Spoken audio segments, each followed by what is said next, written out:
우리 서울 은형교회 성도님들을 만나면 제가 꼭 한번 큰절을 드리고 싶었습니다. 이 교회는 우리 인도 선교사님들에게 마음의 고향과 같은 교회입니다. 2016년으로 제가 기억하는데 태국에서 우리 선교사들 대회를 할 때에 개교회로서 큰 재정을 들여서 우리 선교사들을 섬겨주셨습니다. 저희가 사랑의 큰 비전을 지고 있습니다. 저는 2022년도에 선교사회 회장으로서 터키 대회를 준비했는데요. 2021년, 22년 여러분이 아시는 바와 같이 코로나 사태, 특별히 델타 파동이 일어났을 때에 저는 선교사들과 함께 인도에 있으면서 사선을 넘는다고 생각했습니다. 선교사 중에 귀한 분이 한 분 소천을 하셨고 많은 분들이 코로나로 큰 고통을 당했습니다.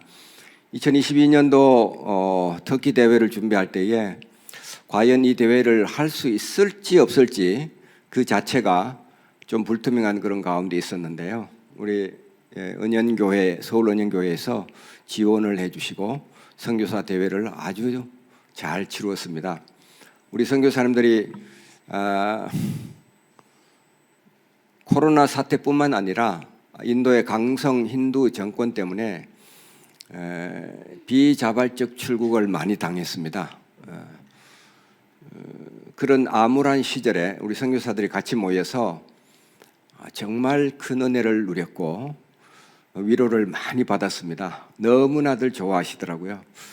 그래서 우리 서울 은현교회가 우리 선교사님들 향해서 베푸신 그 큰 사랑을 인해서 여러분에게 진심으로 감사를 드립니다. 네, 시간이 많지 않아서 말씀으로 들어가도록 하겠습니다. 오늘 말씀 15장 10절에 보면 사도 바울의 그 위대한 고백, 그 위대한 사도가 이렇게 고백합니다. 나의 나된 것이 하나님의 은혜다. 그리고 내가 수고했지만 그것도 하나님의 은혜다. 그렇게 고백을 하고 있습니다. 오늘 같이 제가 오랜 세월 선교지에 있으면서 배웠던 교훈을 나누면서 주님의 이 은혜를 함께 누리기를 소원합니다. 첫 번째로는 하나님은 나의 변화에 관심이 있으시다는 사실입니다. 저는 2001년도 3월 달에 인도로 파송을 받았습니다. 제가 파송받기 전에 선교회 팀 리더가 저에게 격려하는 앨범을 만들어줬습니다. 그 중에 한 팀 리더가 거기에 격려하는 글을 썼는데요. 이렇게 얘기했습니다. 인도야 큰일 났다. 정인우 선교사님이 나가신다. 네, 일반적으로 우리 선교사들이 선교지에 나가면요, 그곳 사람들을 변화시키려고 합니다. 그런데 제가 24년 지난 세월을 돌아보니까요, 하나님은 제가 큰 일을 하는 것보다 제 자신이 변화되는 데 관심이 많으셨어요. 여러분도 아마 살아가시면서 큰 업적을 남기고 싶으시죠? 이름을 남기고 싶으시죠? 큰일 하고 싶으시죠? 그런데 정말 하나님이 원하시는 것은 우리가 큰일 하는 것보다 내가 변화되는 것입니다. 우리가 어떤 존재냐에 따라서 어떤 일을 하느냐가 결정이 되기 때문에 그렇습니다. doing은 항상 being에서 시작을 하는 것입니다. 저는 인도에서 생활하면서 제 마음대로 안 되는 일을 너무나 많이 겪었습니다. 한국에서는요, 수도 탭만 틀면 물이 나오는데 인도는 그렇지 않습니다. 하루에 한 번 물이 들어오는데요, 1시간 들어옵니다. 그거를 잘 받아 놓았다가 또 옥상으로 그것을 펌핑을 해서 올려가지고 물을 사용을 합니다. 어떤 때는 예고도 없이 하루 이틀 3일 물이 안 나옵니다. 그래서 한국에 오면 제가 절로 감사가 됩니다. 수도만 틀면 물이 나오니까요. 저의 통제 아래 있지 않는 일들이 너무나 많이 있었습니다. 저는 인도 선교사로 가면서 우리 선교회에서 인도 선교에 전문가가 필요하다는 얘기를 들어서 모든 과정을 거치고 싶었어요. 그래서 저희가 쓰던 모든 것들을 인도로 화물로 붙였습니다. 이 화물을 찾으려고 하니까요, 제 힘으로는 안 되더라고요. 그래서 카르고 에이전트라는 대리인을 고용을 해서 이 사람을 통해서 절차를 이제 밟아야 되는데요. 이분이 저에게 와서 그러더라고요. 내일 오후 1시쯤 거기 갑시다. 그래서 제가 물었습니다. 거기에 일을 몇 시에 시작합니까? 그랬더니 10시부터 시작한대요. 그럼 일을 10시부터 시작하면 10시에 가지 왜 1시에 가느냐? 10시에 가자. 그래서 제가 우겨서 10시에 갔습니다. 현장에 갔더니요, 공무원들이 아무도 일을 안 하는 거예요. 점심 먹고 나서 공무원들이 이제 출근해 가지고 그분들의 사인을 받아야 되는데 이게 담당자가 없으니까요, 일이 진행이 안 되는 겁니다. 또 한 번은 문일카라는 지역으로 이사를 갔는데 거기 가니까요, 주차할 공간이 없어요. 제 차가 조그만한 그 소형차였는데도 차를 주차할 공간이 없는 겁니다. 어디 빈 데다가 대고 나면 좀 있으면 사람이 찾아와 가지고 거기 내 주차 공간이니까 비켜달라고. 그래 알아봤더니 그 사람들 사이에 자기들은 mutual understanding이라고 상호 양해를 해서 여기는 내 자리, 여기는 네 자리, 이렇게 주차 공간이 다 정해져 있는 겁니다. 외부인이 와가지고 갑자기 아무데나 차를 대니까 비켜달라는 거예요. 그런 일을 여러 번 겪고 나니까 제 목에 이만큼 올라온 것이, 야, 너 이 땅 당신 땅이라는 정서가 있냐 한번 보여달라. 그러고 싶은 마음이 여기까지 올라오는 거예요. 근데 제가 선교사로 갔잖아요. 그러니까 다투지는 못하고 하나님 앞에 호소를 했습니다. 하나님, 제가 주차할 공간이 없습니다. 주차할 곳을 하나 주세요. 하나님의 은혜로 옆에 계시던 할머니 한 분이 저를 불쌍히 여겨가지고 자기 아들, 딸이 그곳에 방문하면 차를 세우도록 비워놨던 그 땅을 저에게 주차하라고 허락을 해줬어요. 근데 한 1년 지나니까요, 저희 집 밑에 살던 사람이 자기 마음대로 거기다 주차를 하기 시작하는 거예요. 뮤추얼 언더스탠딩을 무시하고 자기 마음대로 갖다 거기다 주차를 하기 시작하는 겁니다. 그래 그분의 호소를 들어봤더니요, 나는 왜 이게 내 집인데 모두가 다 주차할 공간이 있고 나는 주차를 해놓으면 새벽 1시든 2시든 사람들이 와서 비켜달라고 그러는데 나는 왜 이게 여기에다가 주차를 못하느냐는 거예요. 당신이 당신 차에 예비 키와 리모컨을 나에게 줄 수 있냐? 그럼 내가 당신 차 뒤에다가 차를 대겠다. 그러지 못하지 않느냐? 집과 집 사이에 조그마한 골목이 하나 있었는데 거기다 차를 대겠다고 그러는 겁니다. 그래서 제가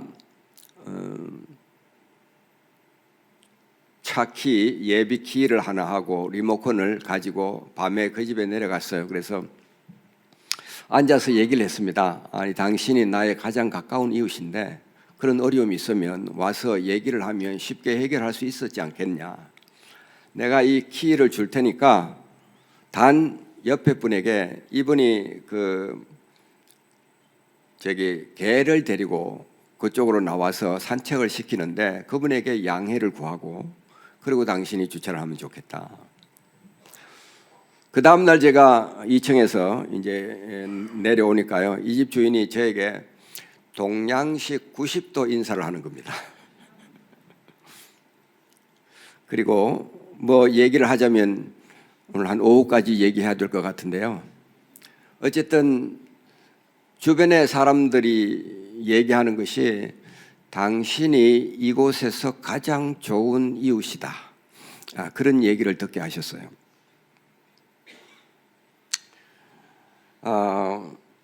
저는 인도에서 이런 상황들을 여러 번 겪으면서 제가 절대적으로 옳다고 하던 것이 틀릴 수 있다는 것을 알게 됐습니다. 그리고 또 한 가지 중요한 것은 옳고 그름을 따지는 것보다 지는 게 이기는 거다. 그런 사실을 주님께서 배우게 하셨습니다.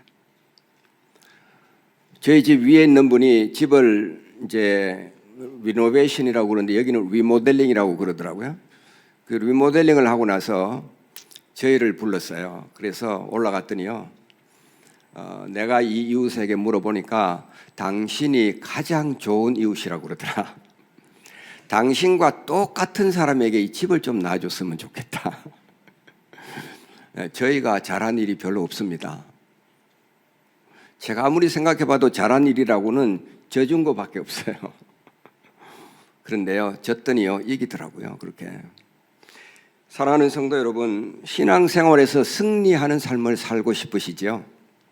누구나가 주님이 주시는 능력으로, 힘으로 죄를 이기고 승리하는 그런 삶을 살고 싶으실 것입니다. 그런데요, 신앙생활에서 승리한다는 것은 능력이 있어서 되는 일이 아닙니다. 오히려 우리가 힘을 빼야 승리하는 삶을 살 수가 있습니다. 죄를 짓지 않으려고 우리가 노력하지 않습니까? 그런데 왜 우리가 번번이 실패할까요? 우리가 과연 연약해서 그럴까요? 네, 우리가 기도할 때에 그런 기도들을 합니다. 하나님, 저는 참 연약합니다. 그런데요, 실제로 우리가 죄에 대해서 자꾸 치게 되는 것은 우리가 약하기 때문이 아니라 그 반대로 우리 욕구가 너무 강하기 때문입니다. 우리가 죄인이기 때문에 죄를 짓습니다. 우리 속에 죄성이 있기 때문에 죄를 짓는 것입니다. 그래서 거룩한 삶은 행동을 바꾸는 것으로 이루어지지 않습니다. 우리는 잘못된 행동을 고치려고 노력을 많이 합니다. 그런데 이 행위를 아무리 고치려고 해도 잘 고쳐지지가 않습니다. 그래서 우리는 똑같은 일을 반복합니다. 죄를 짓고 자백하고, 그리고 또다시 죄 짓고 자백하고, 또 죄 짓고 자백하고, 이런 쳇바퀴 도는 그런 신앙생활을 하고 있는 것입니다.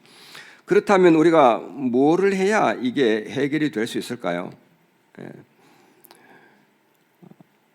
우리 행위를 바꾸려고 하는 것이 잘 되지 않는 이유는 근본적으로 우리의 생각과 욕구가 있기 때문에 그렇습니다. 죄를 짓고자 하는 그런 욕구가 우리 본성이 그렇기 때문에 우리는 그런 삶을 계속 살게 되는 것입니다. 그렇기 때문에 근본적인 해결책은 우리 마음을 씻어야 하고 우리 본성이 바뀌어야 합니다. 그게 되지 않으면 우리는 이런 삶을 지속할 수밖에 없는 것입니다.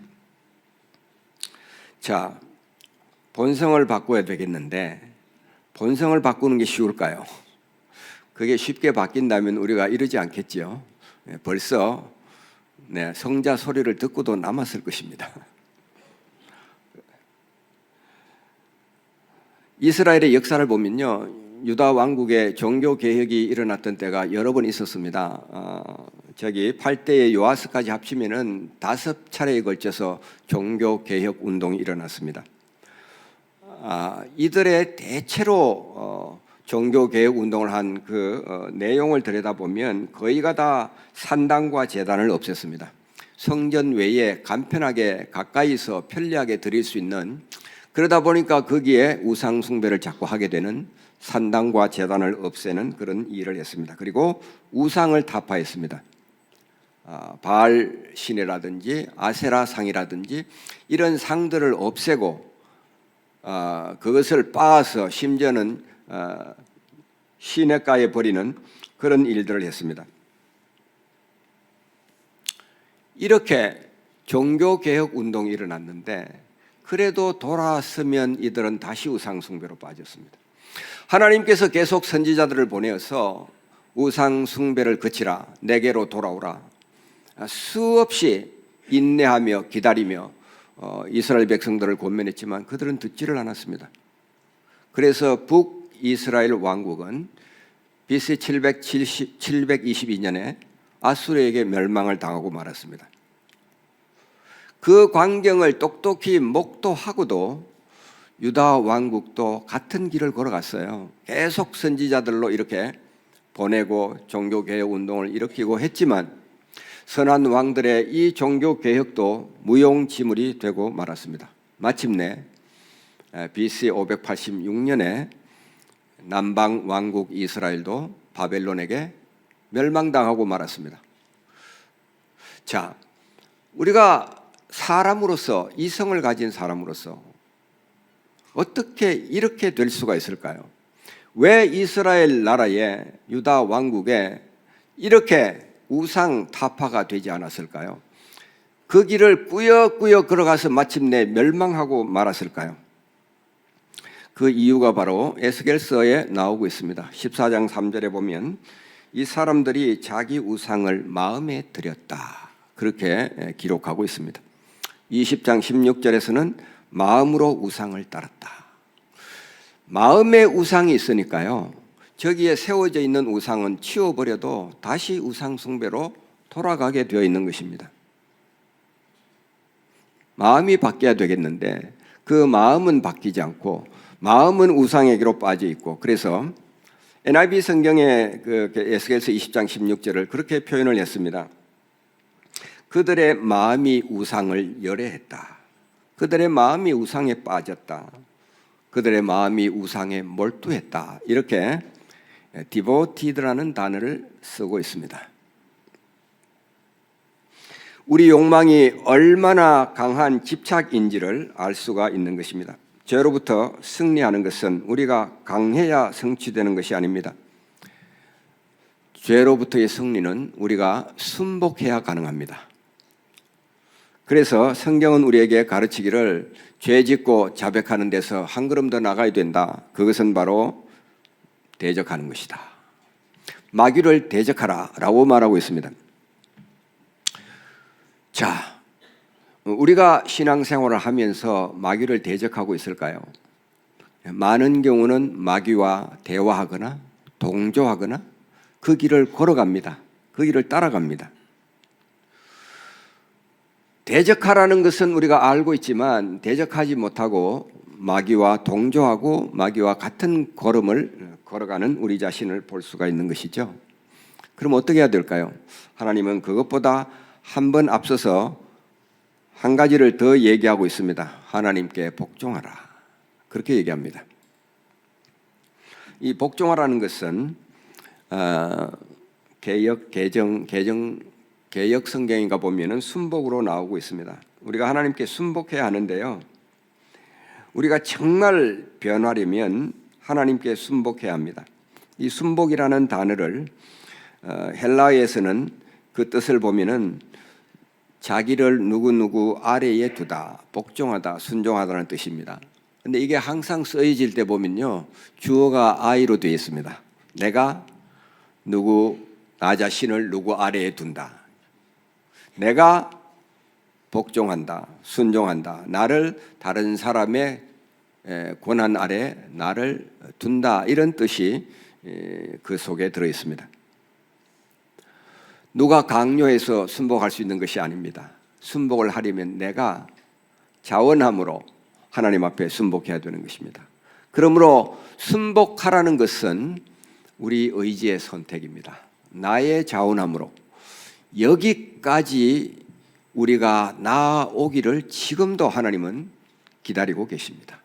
저와 여러분이 자원함으로 하나님 앞에 자기를 두도록, 하나님의 권위 아래 우리 자신을 두도록 하나님은 기다리고 계시는 것입니다. 그런데 놀라운 것은요, 이 순복이라는 것은 굴종이 아닙니다. 자원함입니다. 그리고 결코 인간의 자연적인 성향이 아닙니다. 여기에 순복의 비밀이 있습니다. 순복하면 나는 아무것이 아닌 것처럼 될 것 같은데 순복하는 사람에게 자유가 있습니다. 그리고 이 순복하는 사람에게 승리가 있어요. 해보지 않으면 알 수 없는 하나님의 말씀의 신비입니다. 이 순복을 가장 잘할 수 있는 곳이 기도실입니다. 정말 우리가 하나님 앞에 순복하려 그러면 기도실에 들어가야 합니다. 그리고 그 기도실에서 나의 의지를 하나님 앞에 굴복시키는 게 필요합니다. 많은 분들이요, 내가 죽어야 된다고 생각하는데요, 그거 비성서적입니다. 아니, 우리는 이미 죽었어요. 죄에 대해서 우리는 죽었다고 로마서 8장에서 분명히 얘기하고 있습니다. 사도 바울이 나는 날마다 죽노라 그럴 때요, 그 죽노라는 것은 그런 의미가 아닙니다. 그 말씀이 고린도전서 15장에 나오는데요.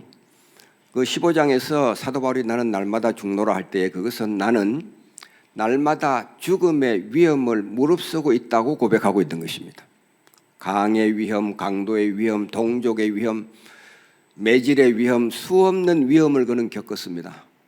그래서 그는 거기에서 날마다 죽노라고 했는데요. 그거는 우리가 또 죽어야 된다는 의미가 아닙니다. 우리는 이미 죄에 대해서 죽었습니다. 그런데요, 많은 분들이 다시 죽으려고 그럽니다. 죄에 대해서 죽으려고 하는 것은 결코 성공하지 못하는 염원입니다. 그건 성서적이 아닙니다. 우리가 단지 해야 될 일은 하나님께 순복하고 마귀를 대적하는 겁니다. 그러면 끝입니다. 그러면 승리는 이미 저와 여러분의 것이 되어 있습니다. 그래서 이 똑같은 구절, 마귀를 대적하라 그리하면 너희를 피하리라고 했는데요.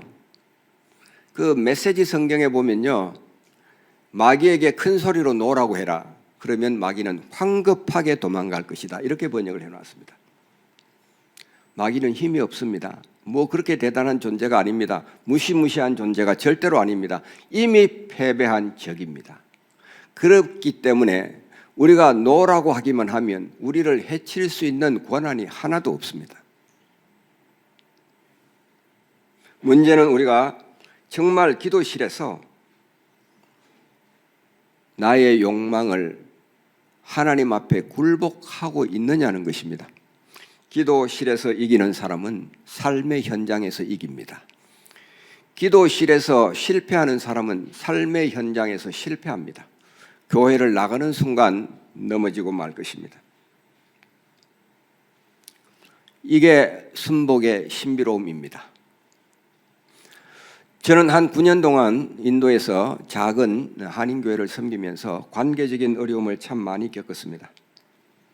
정말 억울한 소리를 듣게 될 때요, 제가 입을 다물고 있으면 정말 바보 병신처럼 여겨질 것 같은 그런 상황도 겪어보았습니다. 그래서 새벽 예배 때에 하루는 대성통곡을 하고 하나님 앞에 기도했어요. 하나님, 제가 도대체 무슨 잘못을 했습니까?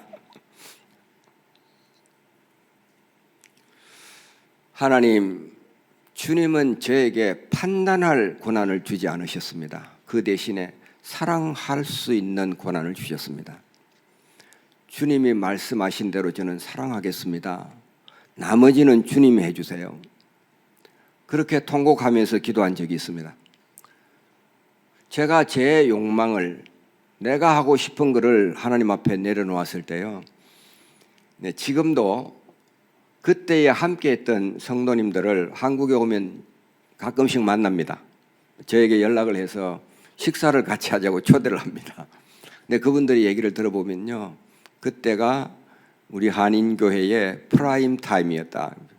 너무나 아름다운 교회 생활을 경험했노라고 고백들을 합니다. 여러분, 지는 게 이기는 겁니다. 내 욕망대로 하는 것을 접는 것이 하나님이 영광을 받으시는 길이 되는 것입니다. 주님은 우리의 변화에 관심이 많으십니다. 주님은 내가 변하기를 기다리고 계십니다. 우리의 관심사가 여러 가지 있겠죠. 자녀의 변화, 직장 생활, 승진, 집 마련, 등등의 여러 가지 관심사가 있을 것입니다. 그런데요, 한 가지가 변하면 나머지가 다 변합니다. 내가 변하면 우리 하나님께서 일을 하십니다. 사랑하는 성도 여러분, 짐으로써 이기는 신앙생활을 경험하시기를 우리 주님의 이름으로 축복합니다. 두 번째로 제가 선교에서 경험한 것은 하나님이 나를 사랑하신다는 것입니다. 아마 여러분 다 알고 계실 것입니다. 우리 하나님은 사랑이십니다. 우리 하나님은 사랑의 본체이십니다. 이 사실을 저는 머리로는 알고 있었지만 신앙생활을 하면서 오랜 동안 마음으로 느끼지를 못했습니다. 물론 때때로 기도 응답을 받거나 설교 말씀을 들을 때에 하나님의 그 사랑이 제게 와닿은 적이 들어 있었지만은 지속적이지를 못했습니다. 저는 하나님 앞에서 항상 제가 부족하다고 느꼈어요. 늘 내가 하나님의 기대에 못 미친다, 부족한 존재다, 그런 생각들을 했습니다. 지난 24년을 돌아보니까요, 선교사 생활하면서 가장 큰 혜택을 받은 것은 제 자신입니다. 저의 삶에 하나님께서 정말 나를 사랑하신다는 게 믿어졌어요. 그게 느껴지고 있습니다. 저는 2017년도에 비자 문제로 인도에서 강제 출국을 당할 상황을 맞이했습니다. 1월 달 말경에 비자가 만기가 되어서 연장 신청에 들어갔는데요, 계속해서 진전이 일어나지 않는 것입니다.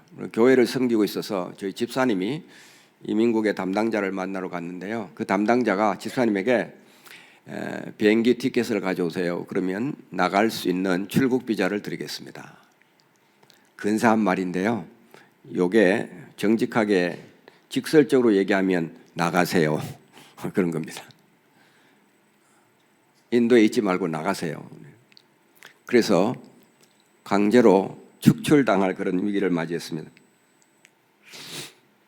그때부터 제가 한 3개월 동안을 모든 수단을 동원해서 비자를 받으려고 애를 썼습니다. 주한 인도 대사관에 가서, 주 인도 한국 대사관에 가서 레터를 받았어요. 대사관 레터를 받아가지고, 제 명분은 한인교회를 섬기고 있었기 때문에 한인들에게 종교 자유를 주세요, 그런 취지로. 여기에 이만큼의 한인들이 있고 그 중에 30%는 기독교인들입니다. 그들은 영적인 가이드가 필요한 사람들입니다. 비자를 주세요. 그렇게 노력을 하면서 6월 초가 되어서 내무부 고위 관계자를 만났는데 비자의 길이 열리는 것처럼 보였어요. 그분이 이민국 책임자를 만날 수 있도록 면담을 주선해 줬습니다. 가면서 마음이 참 기쁘고 가벼웠습니다. 이제 해결이 되겠구나. 그런데요, 그 이민국 국장을 만났더니 우리는 외부에서 오는 압력을 거절하도록 훈련을 받았습니다. 그러고 그냥 틀어버린 거예요. 그날 제가 집으로 돌아오는 차 안에서 마음이 참 착잡했습니다. 이제 내 선교사 생활은 여기서 끝이구나. 하나님 어떡하죠? 속으로 기도가 됐습니다. 하나님, 이제 나는 무엇을 해야 합니까? 기도하는 중에 하나님께서 주시는 음성이 들렸어요. 이 전쟁은 내게 속한 것이다. 너는 아무것도 하지 말고 잠잠히 기다려라. 그래서 제가 그때부터 아무것도 하지 않고 기다리기 시작했습니다. 여러분, 기다린다는 게요, 참 쉬운 것 같은데 참 어렵더라고요. 우리 교회 중직자분들은 목사님 다른 주로 이사해서 거기다 그쪽에 주소 증명을 해가지고 그쪽 이민국에다가 등록하면 안 되겠습니까? 저희 회사에서 비자를 드리도록 하겠습니다. 저는 안 된다고 그랬습니다. 하나님께서 하실 것입니다. 한 9개월을 기다렸는데요, 아무런 일도 일어나지 않는 것입니다. 제 마음에 좀 피곤한 느낌이 들기 시작했습니다. 그래서 하나님 앞에, 하나님 살아계세요? 하나님 일하고 계세요? 그런 질문이 들었습니다. 그때 제가 다니엘서를 읽고 있었는데요, 다니엘서 10장에 보면 19절에 이런 말씀이 있습니다. 이르되 큰 은총을 받은 사람이여 두려워하지 말라. 평안하라. 강건하라. 강건하라. 제가 이 말씀을 읽는 순간 마치 그때의 그 장소에서 하나님께서 제 옆에 서서 제 귀에다 대고 말씀하시는 것처럼 들렸어요. 너는 큰 은총을 받은 사람이다. 크게 사랑을 받은 사람이다. 그런 말입니다. 그렇게 안 믿어지던 사실이요, 믿어지더라고요. 그때는 정말 하나님께서 나를 이렇게 사랑하시는구나. 그리고 제가 깨달은 것은요, 하나님은 나의 감정도 아시는구나. 제가 피곤해하니까, 속으로 깝깝해하니까, 여기 보면 4번에 걸쳐가지고 반복이 되어 있습니다. 두려워하지 말라, 평안하라, 강건하라, 강건하라.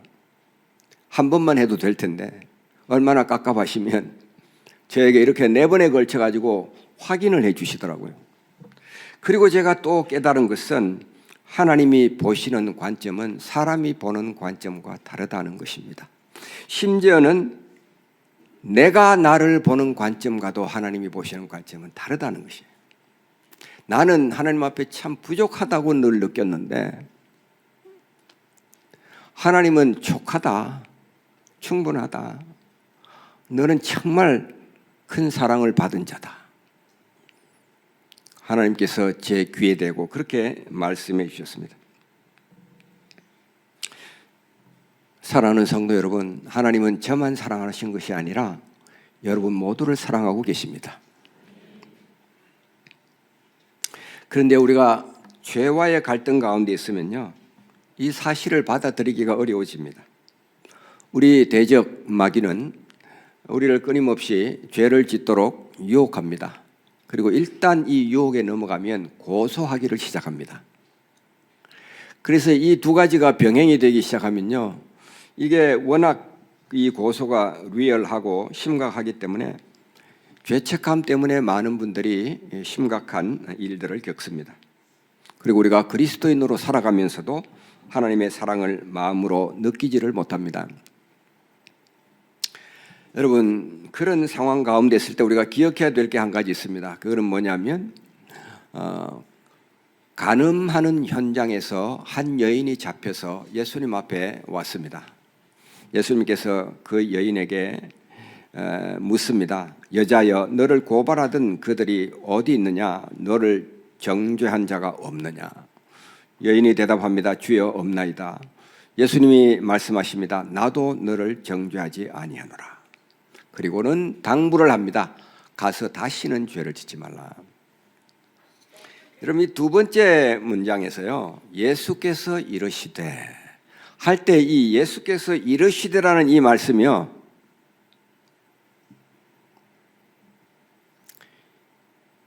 NIV 성경에 보면 예수님이 선포하셨다고 되어 있습니다. declared라고 되어 있습니다.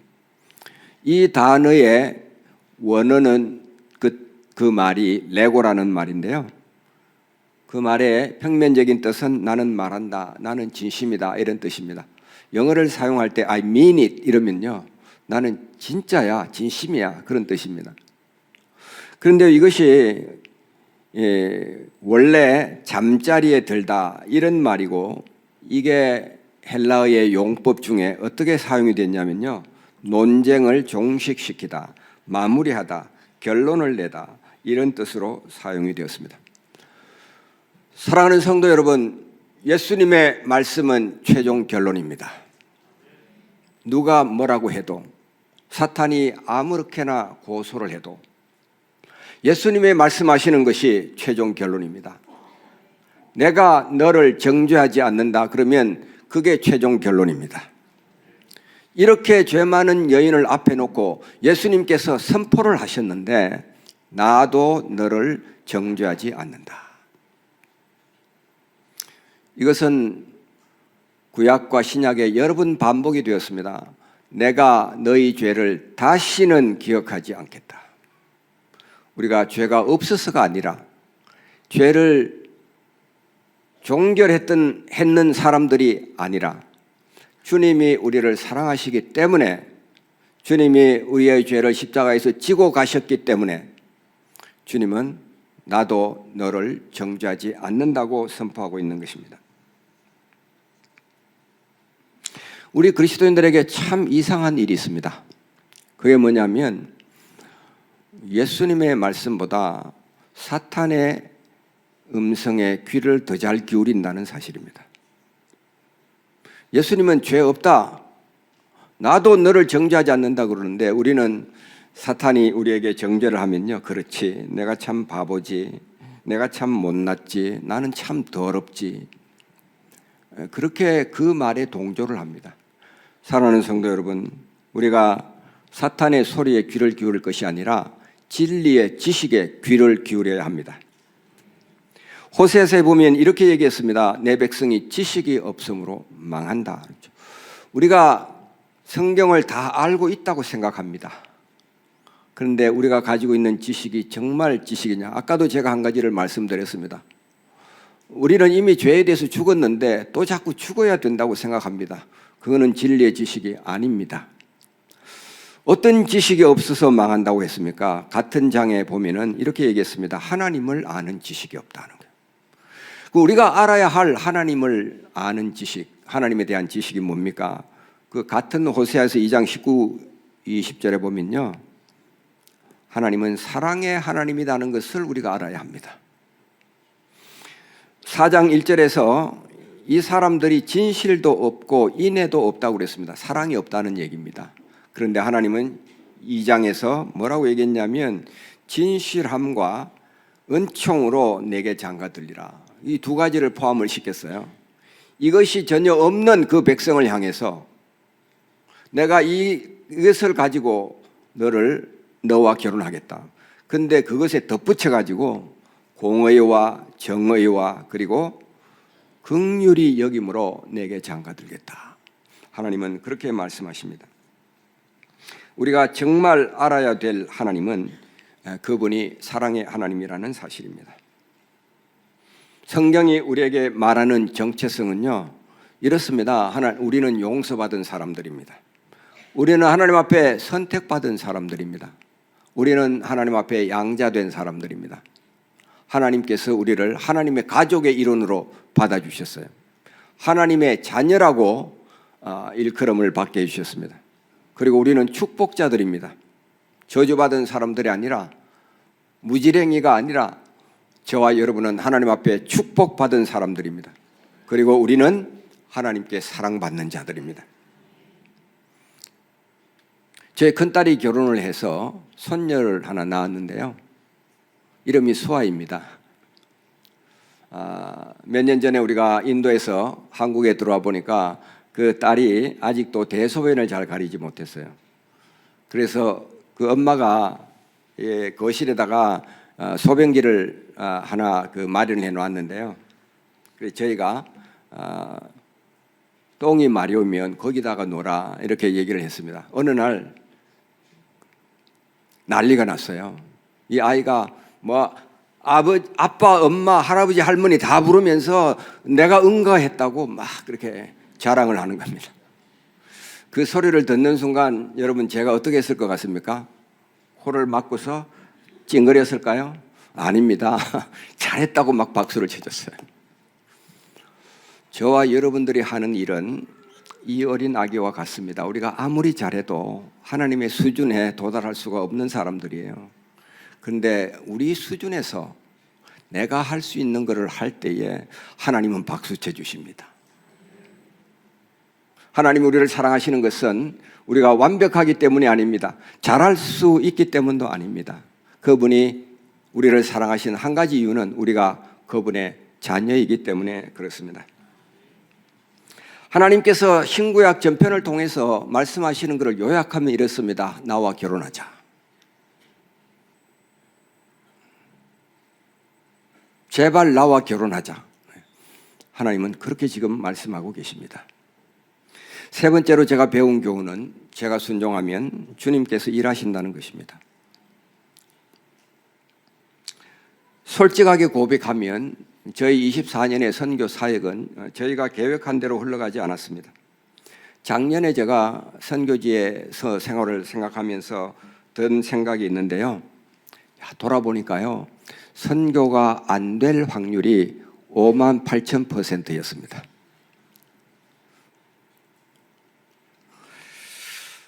첫 3년 동안 언어 공부를 했는데요. 오전 10시부터 오후 한 2, 3시까지 거기에 묶여 있어야 돼요. 그 다음에 한 2004년부터 9년 동안에 정규대학에서 MPhil과 PhD 공부를 했는데요. 제가 그때 50대였는데요. 20대 학생들과 함께 영어로 공부를 해야 됐습니다. 중간고사, 기말고사를 쳐야 됐고 매일 학교에 가서 출석을 하고 공부를 해야 됐습니다. 시험 때가 다가오면요 밤새도록 공부를 했는데 그 다음날 일어나면요 이게 외워졌는지 안 외워졌는지를 모르겠는 거예요. 제 안에는 제 속도 모르고 여보 애학점만 있는 게 아니니까 좀 대강 하라고 이제. 근데 저는 속으로요 이거 얼마를 해야 패스를 할 수 있는지를 모르겠더라고요. 그런 와중에 2005년부터 선교회로부터 신학 공부를 하라는 또 얘기를 듣게 됐습니다. 제안을 받게 됐는데요. 저는 평생 평신도로 주님을 섬기리라고 헌신을 했습니다. 그게 1979년도였는데요. 그런데 선교지에서 갑자기 신학을 하라는 제안을 받게 됐는데 얼마나 이 공부를 많이 시키고 과제를 많이 주는지 정말 얄미울 정도로 과제를 많이 내줬어요. 자, 이게 선교가 자유롭지 못한 나라에서 선교 활동을 해야 되는 선교사들의 고민사항입니다. 선교 비자를 받으면 그 목적대로 살아내야 됩니다. 그런데 그러면 선교를 할 수 있는 시간이 언제 나겠습니까? 제가 돌아보니까 그렇더라고요. 근데 저희 사역에 하나님께서 은혜를 주셔서 여러 사역들이 이렇게 생겼습니다.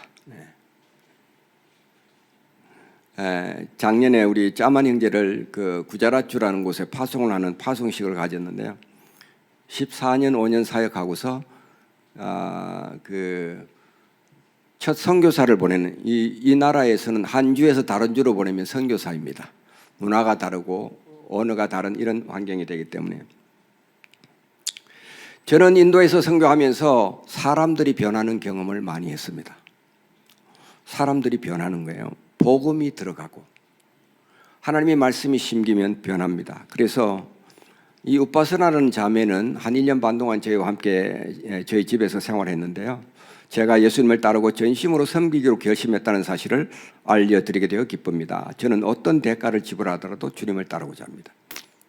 엉클이 무엇을 가르치든 어떻게 저를 빚으시든 다르게 받아들이겠습니다. 이건 우리 목회자 이제 술탄뿌리 지역의 목회자가 쓴 건데요. 엉클은 복음에 대해 얘기만 한 것이 아니라 매일 행동, 말, 사랑으로 그를 살았습니다. 여러분, 인도인들은 3억 3천의 신을 섬기는 사람들입니다. 이들이 어떻게 예수님의 발 앞에 무릎을 꿇을 수 있었을까요? 제가 역량이 많아서일까요? 돌아보니까 그것이 아니었습니다. 경건의 비밀이 여기 있습니다. 디모데전서 3장 16절에 보면